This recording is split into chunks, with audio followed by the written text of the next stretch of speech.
안녕하세요. 저는 한국기상산업기술원의 날씨경영 컨설턴트로 활동하고 있는 홍성훈 지도사라고 합니다. 경영지도사로서 여러 가지 경영 컨설팅 활동도 하고 있고요. 그 중에 일환으로서 날씨경영 컨설턴트 활동도 제가 하고 있습니다. 아시는 분이 계신지 모르겠는데요. 작년에 여기 신라대학교에 와서 우리 날씨 경영 특강을 한 적이 있어요. 작년에는 9월에 왔었는데 금년에는 조금 이제 일정이 미뤄지긴 했는데 그 작년에는 사실 제가 이렇게 여러분들 교실에서 만나 뵙고 이렇게 했었는데 금년에는 뭐 코로나 상황으로 강의실에서 만날 수가 없어서 이렇게 비대면으로 여러분들에게 이제 동영상 강의를 전하게 되었습니다. 조금 아쉽네요. 내년에 또 기회가 된다면 강의실에서 여러 학생분들 만나서 날씨 이야기를 좀 했으면 좋을 것 같습니다.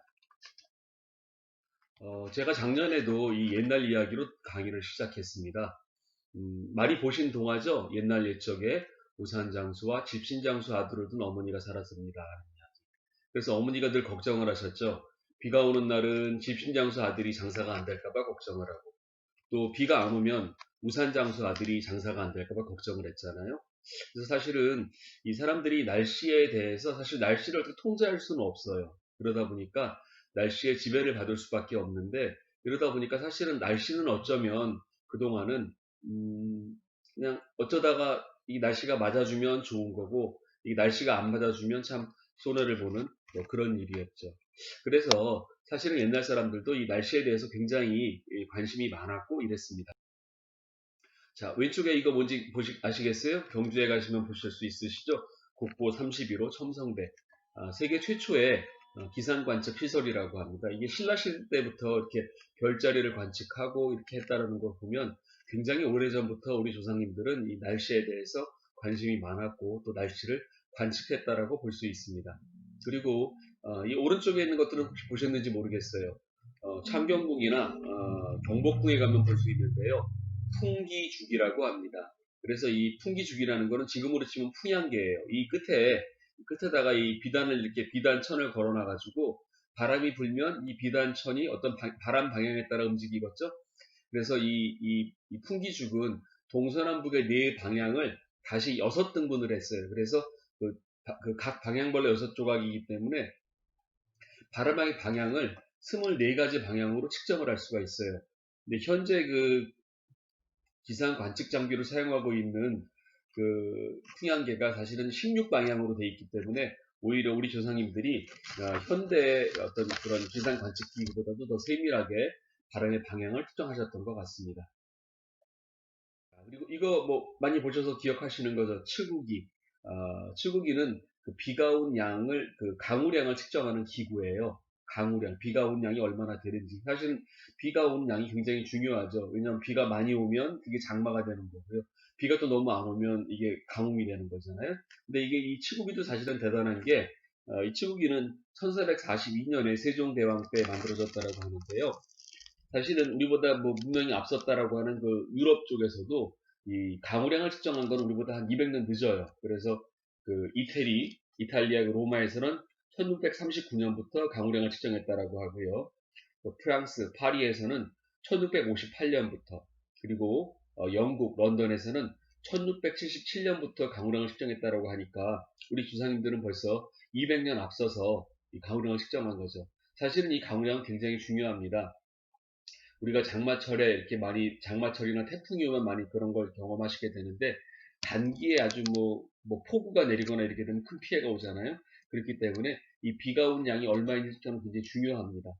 그리고 요 오른쪽에 것도 좀 보셨는지 모르겠는데 요거는 수표라고 합니다. 다리 밑에 사실은 이 개천이 흐르는데 비가 많이 오거나 이렇게 되면 이 범람을 해가지고 다리를 못 건너거나 사고가 생길 수 있잖아요. 그래서 지금도 사실은 그 댐이나 그 다리 같은데 지금도 이 무슨 대교 이런 다리 같은데 보시면 이렇게 눈금이 거져 있어요. 그래서 물 높이가 얼마인지 눈금이 거져 있는데 이미 1441년 이때부터 우리나라에는 이렇게 그 서울의 마정교라는 그 다리에다가 이 수표를 세웠다라는 기록이 있어요. 그래서 이 그때부터 이제 그 이 강물의 이 높이도 사실은 단순하게 강물의 높이가 그냥 강물의 높이가 아니죠. 왜냐하면 이거는 날씨 때문에 그 비가 많이 오면 강물이 높아지고 또 비가 적게 오면 강물이 낮아지고 하니까 이걸 가지고 측정하는 그런 걸 했다라고 보시면 될 것 같아요. 그리고 사실은 우리나라 날씨를 사계절 날씨를 참 좋다라고 말씀하시는 분들이 많아요. 어떤 나라는 뭐 열대기후라서 1년 내내 덥기만 하고 어떤 나라는 뭐 한대기후라서 춥기만 한데 우리나라는 사계절이 있어서 좋다라고 말씀하시는데 사실은 이 사계절 때문에 계속 날씨가 바뀌어요. 그래서 뭐 겨울철에는 추운데 또 이게 뭐 우리나라는 또 뭐 사만사오도 있었고 또 1월, 2월에는 또 이게 춥다가 3월 되면 봄이 올 것 같은 3월에 아직 봄이 안 왔죠. 그러다가 이제 4월 되면 바람도 많이 불고 또 5월 되면은 뭐 제일 좋은 계절이라고 하는데 또 이렇게 못 느끼는 경우도 있어요. 그리고 특히 한 3월, 4월부터 시작해서 이제 황사가 오기 시작하면 좀 힘들죠. 그리고 이제 6월 되면 이제 흐린 날이 나타나기 시작하고 7월, 8월 되면은 날씨는 더워지기 시작하는데 또 이제 태풍이 자꾸 오죠. 우리나라도 지금 태풍이 금년에 몇 개가 와가지고 큰 피해를 입으셨는데 이게 사실 큰 또 위험 요소가 되기도 합니다. 그리고 이제 9월 지나고 10월 되면은 이제 추석쯤 지나고 나면은 이제 슬슬 추워지기 시작하고 단풍 올라오기 시작하고요. 이렇게 되고 이제 아마 여러분들이 아마 동영상 수업을 들으실 11월 되면 조금 더 가을에서 겨울로 아마 다가가 있을 거예요. 그래서 우리나라는 이렇게 사계절이 참 좋은 연도 있지만 또 사계절이 자꾸 바뀌면서 날씨 때문에 속상한 일이 많아요. 그래서 아까 앞에서 우리가 동화에서 보여드렸던 것처럼 우산장수와 이 집신장수처럼 이 날씨 영향을 받아서 어떤 날은 뭐 우산장수가 장사를 많이 하고 또 어떤 날은 집신장수가 또 장사를 많이 하고 이런 일이 생기죠. 그래서 사실은 이제 그런 얘기들을 많이 그래서 날씨 때문에 뭐 대박이 났다 뭐 이런 경우도 있고요. 또 날씨 때문에 손해를 봤다 그런 경우도 있습니다. 예를 들면 뭐 이상 기온이 겨울에 굉장히 추워가지고 뭐 예를 들면 굉장히 추워가지고 뭐 오리털 파크나 이런 그 옷 장사가 잘 되는 그런 해가 있는가 하면 또 어떤 해 겨울은 많이 안 추워요. 그러면 이 방한복 같은 게 또 장사가 안 되겠죠. 뭐 그래서 손해를 보는 경우도 있고요. 이 날씨 때문에 사실 뭐 우여곡절이 좀 있습니다. 사실은 이 과거 옛날에 비하면 현대에 와서는 기상을 측정하는 기술이 많이 더 발전돼 그러다 보니까 사실은 뭐 예전보다는 더 기후는 더 많이 바뀐 것 같고요. 자연재해나 이상기상 현상이 많이 나타나고 이러다 보니까 이러한 날씨에 대해서 대비하고 준비하는 게 굉장히 중요해졌습니다. 그래서 기상 예보업이라든가 뭐 기상 감정업 또는 이런 그 기상 예보나 이런 기상 정보를 얻기 위해서 어떤 기상 장비들이 필요하게 측정을 해야 되니까 그런 장비업들이 발전하고 있고요. 또 이 중간에서 기상 컨설팅업이라는 기상 예보하고 뭐 기상 장비랑 결합되어 있다고 보실 수도 있고요. 이런 기상 컨설팅업들이 또 발전하고 있습니다. 이러다 보니까 이 기상 변화에 적응하는 산업으로서 날씨 경영이 부상하고 있고요. 또 사실은 그 위험 기상이라든가 이런 기후 변화에 대한 대비들이 많이 늘어나고 있습니다. 그러다 보니까 이 기상 정보를 수요로 해서 여러 가지 산업들이 나오고 있고 이러다 보니까 이제는 기상이 예전에는 좀 덜했지만 지금은 하나의 산업으로서 자리매김해 나가고 있습니다. 지금 그 예전에는 그 기상 산업에 관한 부분들이 사실은 그 조금 비중이 작았어요. 근데 점점 이 기상 산업의 비중이 지금 커지고 있어요. 이제 이런 것도 좀 볼 수 있어요. 사실은 그 뭐 세계 경제의 80% 정도가 뭐 날씨에 직간접적 영향을 받는다라고 하고 있는데 사실 우리나라도 2009년 기준으로 보면 어, 국내 GDP의 10% 정도가 날씨 영향을 받았다라는 통계가 있습니다. 그러니까 금년 같은 경우에도 좀 태풍이 여러 번 와가지고 굉장히 많은 피해를 보셨잖아요. 예, 그런 것들도 사실은 날씨 영향이라고 볼 수 있는 거고요. 그러다 보니까 이런 날씨 위험을 인식하게 되면 날씨에 대한 대비를 하게 되는데 우리가 이 날씨 데이터가 굉장히 많이 누적이 돼 있고 축적이 돼 있어요. 이러다 보니까 이 상관관계가 좀 보여요. 그러니까 어떤 날씨에서는 어떠한 매출이 늘어난다든가 또 어떻게 겨울에는 또 어떻게 날씨가 이렇게 변한다 이런 그 예보 데이터들이 좀 있어요. 예측 데이터들이 있다 보니까 그런 것들이 어떤 상관관계를 갖고 있어서 이걸 잘 분석을 하다 보니까 수요 예측 모델이 도출되는 거예요. 그러면 우리가 예측 모델이라는 건 뭐 하자라는 거예요? 그럼 우리 미래를 예측하자라는 거 아닙니까? 그러다 보니까 이게 이제 미래를 예측하는 그런 게 가능해진 거예요. 그럼 미래를 예측하면 우리가 어떤 걸 할 수 있어요? 어떤 전략적 대안을 세워서 그래서 우리가 이제 어떤 그 날씨에 대한 어떤 그 위험을 좀 우리가 피할 수 있는 거죠. 그리고 또 어떻게 보면 또 이렇게 이런 예측을 잘 함으로써 우리가 그 어떤 이익을 볼 수도 있어요. 예를 들면 아까 앞에서 말씀드렸던 것처럼 이 날씨 데이터를 보니까 금년에 날씨가 굉장히 올 겨울에 추울 것 같아요. 그러면 어떻게 할까요? 방한복을 만드는 회사는 이 더 많이 만들어야 될까요? 덜 만들어야 될까요? 실제로 제일모직 같은 경우가 이 날씨 예측을 해서 방한복을 많이 만들었다가 어느 해 이렇게 굉장히 호황을 본 그런 경우도 있고요. 또 사실은 그런 경우도 있어요. 금년 같은 경우는 코로나 때문에 지금 굉장히 많은 축제나 이런 것들이 사실 지금 없어지고 있잖아요. 그런데 사실은 겨울 축제로 유명한 강원도의 그런 축제 이런 강원도 축제 이런 데 가게 되면 빙어 축제나 뭐 송어 축제 뭐 이런 데 강원도에서 많이 하시거든요.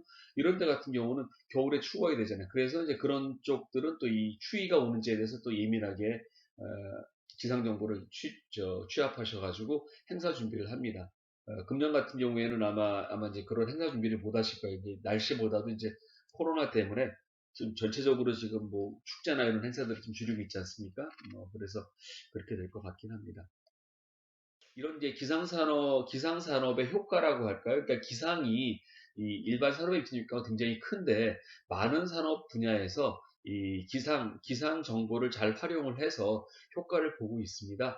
여러분들 잘 알고 계신 항공사들 같은 경우는 굉장히 날씨 정보가 중요합니다. 그래서 뭐 비행기는 운항할 수 있는 시간이 보통 뭐 하루 안에 다 끝나잖아요. 뭐 길게는 한 이틀짜리 뭐 그런 비행기지만 대체적으로 하루에 끝나기 때문에 그 하루에 어떻게 날씨가 변하는지를 잘 예측을 해서 또 그걸 따라가야 돼요. 예를 들면 비행기 같은 경우에는 기류의 영향을 받아서 그러니까 이게 이 하늘에 기류가 흐르잖아요. 그 기류를 받아가지고 비행기가 날아가면 연료비를 절약할 수도 있고 또 이 기류가 안 맞게 되면은 또 항공 연료 소비가 더 커진다라고 합니다. 또 그리고 또 이제 이 날씨에 따라서 이제 비행기가 뜰 수도 있고 못 뜰 수도 있잖아요. 그러니까 항공기 회사에서는 비행기가 못 뜨면 어떻게 보면 손해잖아요. 비행기가 떠야지 돈을 버는 업종이니까. 사실은 최근에 이 코로나 사태로 인해서 사실은 일반 여객기가 수요가 굉장히 줄었잖아요. 여객기 타는 분들이 없잖아요. 그래서 항공사들이 굉장히 많이 손해를 보고 있는데 대한항공 같은 경우는 또 뭐 오히려 역으로 좀 뭡니까 화물기를 많이 늘려가지고 이제 뭐 손해를 좀 보전한다는 얘기도 있는데 하여튼 항공회사 입장에서는 뭐 이러한 코로나 같은 경우도 영향을 하고 있지만 기본적으로 날씨 영향을 많이 받아요. 해운업 같은 경우는 날씨 영향을 더 많이 받죠. 왜냐하면 비행기는 하루나 이틀 정도의 어떤 운항을 하지만 배는 이 커다란 이런 선적선들은요 바다에 나가면은 뭐 두 달, 세 달 이렇게 나가서 이제 운항을 하잖아요. 그러다 보니까 그 두세 달 움직이는 동안에 뭐 바다 영향도 있겠지만 기본적으로 이 날씨 영향을 크게 받죠. 그래서 뭐 태풍이 온다거나 그러게 되면 굉장히 큰 낭패를 보잖아요. 그래서 이 해운업 같은 경우도 날씨 기능을 도입해서 굉장히 큰 효과를 봤다라고 합니다. 그래서 뭐 SK 해운이라든가 STX 해운 같은 이런 해운 회사들에서는 이 날씨 정보를 잘 활용을 해서 원가를 절감하고 또 작업 환경을 개선해서 뭐 연간 50억 원의 경비를 절감했다라는 통계도 나오고 있습니다. 그리고 이제 건축업 볼까요? 건축업 같은 경우는 사실은 건축업은 공정 관리를 할 때 제일 중요한 게 이제 기간 문제예요. 그런데 이 뭐 비가 오거나 눈이 오거나 이렇게 하게 되면 공사를 못 하잖아요. 그래서 이런 날씨 정보를 잘 활용을 해서 이 공사 계획을 세우거나 이렇게 해서 하는 경우들이 굉장히 많습니다.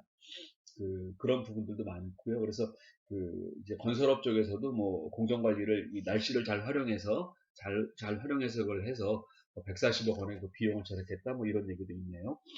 그리고 이제 유통업도 그렇죠. 유통업도 사실은 날씨 영향 굉장히 많이 받습니다. 사실은 날씨에 따라서 팔리는 물건이 있고 날씨에 따라서 안 팔리는 물건이 있고 그래요. 그리고 이제 우리는 좀 덜 민감한데 사실은 홈쇼핑 같은 경우에 홈쇼핑 같은 업태는 굉장히 날씨가 중요해요. 왜냐하면 날씨가 좋은 날은 사람들이 많이 밖에 나가고 이래서 홈쇼핑 시청률이 낮답니다. 그러면 아무래도 홈쇼핑 호스트가 아무리 열심히 물건을 팔려고 해도 덜 팔리겠죠.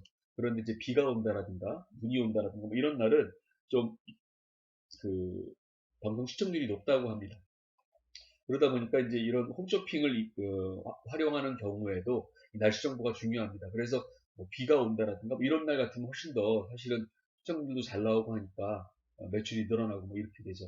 그리고 실제로 우리 여러분들 가까이서 보실 수 있는 게 뭐냐면 여러분들 그 주변에 편의점 가보세요. 편의점 가셔서 보통 맑은 날은 우산이 안 보여요. 그러니까 우산이 보통 창고에 있어요. 그런데 이게 비가 오는 날은 신통하게 그 뭡니까 그 저기 그 일회용 우산이 그 계산대 앞으로 나오잖아요. 그러니까 이 편의점에서도 기상 정보를 그 본부에서 보내줘요. 오늘 비가 옵니다. 그러면 이제 비 오는 그런 상품들 앞으로 빼라고 안내를 하기 때문에 앞으로 내와서 매출을 늘릴 수 있는 거죠. 그리고 뭐 레저업은 뭐 더할 나위 없죠. 날씨랑 아주 민감한 영향이 있죠. 아까 제가 뭐 강원도에 사는 그런 뭐 빙어 축제나 무슨 뭐 이런 송어 축제 이런 것도 날씨랑 영향이 있다고 말씀을 드렸지만 기본적으로 우리 비가 오면 어디 놀러 가지 못하잖아요. 그래서 비가 오거나 뭐 이렇게 되면은 뭐 레저 쪽으로 많이 인원이 줄어요. 그래서 콘도 같은 경우도 비가 오면은 예약했던 분들이 취소하고 안 오시는 경우도 많다고 하고요. 그런 경우들이 많습니다. 그리고 우린 뭐 관광 쪽이니까 관광이 나갈 수가 없잖아요. 예, 그러다 보니까 아무래도 이 일기는 굉장히 그 우리 레저업하고는 굉장히 큰 상관관계를 맺는다라고 보셔야 됩니다. 그리고 에너지업도 굉장히 중요해요. 아까 제가 겨울 얘기를 드렸는데 올겨울이 추울지 안 추울지에 따라서 에너지업이 굉장히 매출에 영향을 받습니다. 예를 들면 도시가스를 공급하는 뭐 삼천리 같은 회사는 겨울에 추워야 도시가스가 많이 사람들이 쓰잖아요. 근데 겨울이 갑자기 추워졌는데 삼천리에서 준비한 도시가스 재고가 부족하거나 이러면 많이 매출을 늘 수가 없겠죠. 아니면 또 이런 급하게 가스 재고를 확보하려고 하면은 비싼 돈으로 또 사와야 되잖아요. 그러다 보니까 삼천리 같은 회사는 특히 겨울 날씨 관심이 많아서 그걸 굉장히 면밀히 관찰하고 예측을 해서 그거에 따른 또 겨울에 그 에너지 수요를 예측합니다. 또 그리고 우리 한전 같은 경우에도 보세요. 한전 같은 경우에도 왜 가끔씩 뉴스에 그런 거 나오잖아요. 너무 폭염이 지속이 돼서 무슨 뭐 이렇게 피크를 쳤다 뭐 이런 말 많이 하고 또 여름에는 전기세 얘기도 많이 하잖아요. 근데 이제 그 한전 입장에서는 전기를 공급하는 입장인데 날씨가 더워질 거라고 하면 당연히 에어컨을 많이 쓸 거라고 예상이 됩니다. 그럼 어떻게 해야 돼요? 그러면은 한전에서도 에너지를 전기 공급에 대해서 미리 대책을 세워야 되죠. 뭐 그런 부분들이 기상을 활용하는 거라고 볼 수 있고요. 그 다음에 농업은 뭐 당연히 뭐 이거 날씨 영향을 굉장히 많이 받죠. 이번에도 그 태풍 와가지고 농작물 피해가 굉장히 크잖아요. 뭐 그런 거라든가 아니면 또 비가 적게 오거나 비가 많이 오거나 이것도 농업 영향을 크게 미치기 때문에 예를 들면 뭐 경기도 농업기술원 같은 데는 이런 날씨 정보를 굉장히 잘 관리를 하신다라고 그렇게 해서 이제 그런 부분들을 농민들한테 전달하는 그런 역할도 하시고요. 또 상주에 있는 그 곡감 유통센터라는 데도 이 날씨 정보를 잘 활용해서 이 곡감 만드는 거라든가 곡감의 작황 이런 것들을 미리 예상을 하고 뭐 이렇게 해서 작업을 하신다라고 합니다. 또 천안배 원예 농협 협동조합 같은 경우도 이 날씨 정보를 활용해서 이 과수원 관리하시는 데 활용을 하신다고 하니까 날씨는 굉장히 중요하죠. 그리고 보험 같은 경우에는 뭐 보험은 날씨랑 관계가 있을 거야라고 말씀하시지만 뭐 가깝게는 이게 뭐 비가 오거나 눈이 오거나 이러면 아무래도 교통사고 많이 나니까 그런 쪽 교통 쪽으로 해서 자동차 보험도 많이 여파가 있지만 사실은 기본적으로 그 자연재해가 발생하게 되면 뭐 예를 들면 태풍이 왔다라든가 뭐 이렇게 하게 되면 많이 문제가 생기잖아요. 그런 것들 때문에 이런 그 보험회사 쪽에서도 뭐 DB 손해보험이라든가 메리츠 화재보험, 현대해상보험 같은 데서도 이런 재해와 관련된 보험 상품이 있기 때문에 그런 보험 상품의 어떤 수익률 관리를 위해서는 날씨에 대한 정보를 굉장히 예민하게 측정을 하고 있습니다. 자, 우리 레저와 관련해서 업체 한번 사례를 한번 보겠습니다. 강원도 횡성에 신한종합리조트라는 그 레저 업체가 있어요. 이 업체는 콘도 유스 호스텔을 운영하고 스키장을 운영하고 또 골프장도 운영합니다. 예, 간단하게 생각해 보면 뭐 콘도나 유스 호스텔 같은 경우는 뭐 비가 오면 어때요? 비가 오면 아무래도 예약한 분들이 못 오는 경우가 있겠죠. 스키장은 어때요? 스키장은 겨울에 눈이 안 오면 또 문제가 생기겠죠. 그리고 골프장 같은 경우도 비가 오거나 그러면은 좀 예약하신 분들이 안 오고 이런 문제가 생깁니다. 그리고 이제 또 골프장 같은 시설 관리하는 데 있어서도 뭐 폭우가 오거나 이렇게 되면 아무래도 좀 문제가 되니까 미리 준비하려고 하면 날씨 정보를 알아야 되겠죠. 사실 이런 업의 특성 때문에 우리 이제 업체에서는 이미 날씨 정보를 관리를 했어요. 근데 이제 기존에는 기상청에서 제공하는 기본 정보만 가지고 이렇게 관리를 하려다 보니까 기상청에서 전국 정보를 제공하는 거지, 이 리조트가 있는 딱 여기 딱 집어가지고 날씨 정보를 주는 건 아니잖아요. 그러다 보니까 아무래도 그 제한적인 정보를 가지고 하다 보니까 이 날씨에 대한 대비가 좀 부족할 수밖에 없었어요. 그런데 이 업체가 날씨 경영을 하기 위해서 어떻게 했냐면, 민간 기상 기업이죠. 이제 날씨 컨설팅하는 그런 업체나 아니면 기상 예보 기업에다 별도로 이제 날씨 정보를 받아요. 그러면 이제 딱 리조트가 있는 평생의 날씨를 받는 거죠. 그 다음에 자체적으로 이제 여기다가 기상 관측 장비를 설치를 해요. 그럼 조금 더 우리 이제 단지 안에 날씨를 알 수 있잖아요. 그래서 이런 걸 바탕으로 해서 맞춤형 기상 정보 시스템을 만들다 보니까 이제는 리조트 경영이나 이런 데 더 효율성이 올라가는 겁니다. 그렇게 해서 이제 운영을 했더니 어떤 효과가 있냐 하면, 뭐 기본적으로는 비용이 줄어들고 또 매출이 증가하는 그런 효과가 있었어요. 어떤 효과가 있었는지. 또 비용 절감 효과 면에서는 일단 날씨 변동에 따른 객실 취소를 좀 줄일 수 있어요. 왜냐하면 미리 이제 이 날씨가 어떨지를 예상을 하면, 예를 들면 그 예약을 받을 때 날씨가 조금 좋은 날은 예약률이 낮더라도 운영을 하지만, 날씨가 조금 안 좋은 날은 예약을 좀 더 많이 받아서 객실이 취소가 되더라도 좀 덜 손해를 보게 한다라든가, 아니면 또 이 부분에 대해서도 미리 예고를 하고 이렇게 해요. 그 다음에 이제 뭐 리조트 같은 경우도 마찬가지고, 리조트 같은 경우도 이렇게 해서 이제 그 비용을 좀 많이 줄였다라고 하고요. 특히 골프장 같은 경우는 비가 오면 안 오시는 분들이 있기 때문에 이걸 미리 이게 예측을 하면 그런 것들을 관리할 수 있어요. 미리 이제 그 비가 올 때 대비해서 할인 행사 같은 걸 미리 알려줄 수 있는 거죠. 이제 비가 온다라고 하면 비가 오는 조건으로 해서 할인 조건을 하게 되면, 뭐 할인해주면 뭐 비가 와도, 그러니까 정상가를 내면 비가 올 때 안 오겠지만 할인을 해주면 또 비가 와도 이렇게 골프 치러 올 수 있잖아요. 뭐 그런 것들도 있고요. 그래서 이제 전체적인 그 피해도 좀 뭐 줄어들었다라고 하고, 그 다음에 이제 아무래도 이제 이벤트 이런 것들을 하니까 만족도가 많이 이제 좋아졌다라고 합니다. 그래서 이제 이러한 사실 그 바탕에는 기상 사업자들이 사실은 이제 지원을 하는 거예요. 물론 이제 기상청에서 대국민 전국적인 어떤 서비스를 하고 있지만, 아무래도 개별 업체 입장에서는 조금 나만을 위한 서비스는 아니잖아요. 그래서 이런 이제 기상 사업자들이 활동을 하고 있는데, 여기에는 뭐 날씨 정보를 이제 주는 예보업도 있고요. 또 이제 기상 컨설팅 업, 오늘 우리가 기상 컨설팅 할 건데, 이런 기상 컨설팅 업도 있고요. 그리고 또 기상 감정업이라 그래서 기상에 대한 걸 평가해주는 또 그런 업체도 있고요. 그리고 이제 기상 장비를 납품하는 그런 업체들도 있습니다.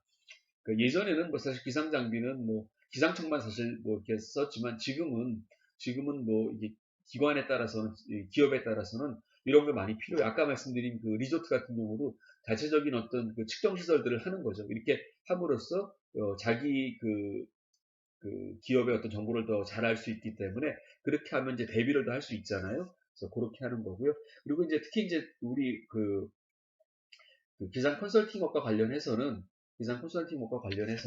뭐 기상 예보사라든가 기상 감정사, 기상 예보 기술사와 같은 그런 전문 자격증을 소지한 그런 인력이라든가, 아니면 기상 분야, 그러니까 보통 대기업가라고 합니다. 그런 그 기상 분야의 박사학위 소지자라든가 석사학위 이상의 그런 경력 있는 분들을 인적 전문 인력으로 좀 보유해야 되고요. 또 시설 측면에서는 이런 뭐 기상 정보를 수집할 수 있는 그런 장비들을 갖고 있다고 합니다. 그러다 보니까 아무래도 이 업체들에서는 이 전문가들이 이제 기상 정보를 잘 분석하고 이렇게 해서 컨설팅을 해줄 수 있는 거죠. 또 이런 이제 기상 관련해서는 뭐 기상 기사라든가 또 기상 예보 기술사, 그리고 기상 감정 기사 같은 전문 자격증들이 있고요. 이런 것들은 뭐 기상에 관한 필기 시험이나 실기 시험 또는 뭐 면접을 치러서 자격증을 부여하고 있습니다. 아마 이제 관련 전공학과에서는 뭐 이런 걸 하실 수 있고요. 뭐 전공자가 아니더라도 뭐 또 이런 쪽에서 관심이 있는 분들은 또 이런 걸 또 공부하실 수 있습니다.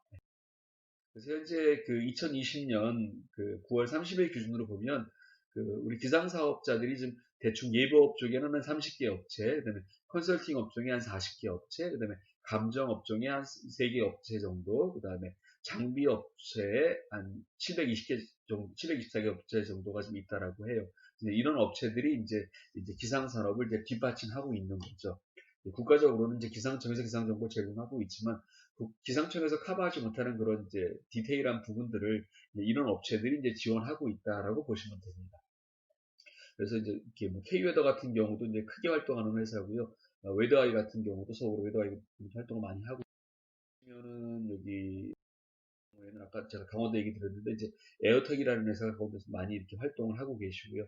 우리 부산 지역 같은 경우도 보니까 있죠? 부산 지역이 하나 있어요. 부산 지역도 이쪽에 부산 지역도 이렇게 뭐 바람이라는 업체가 지금 이쪽에서 기상 컨설팅도 하시고 또 기상 장비를 제공하는 이런 일을 하고 계시네요.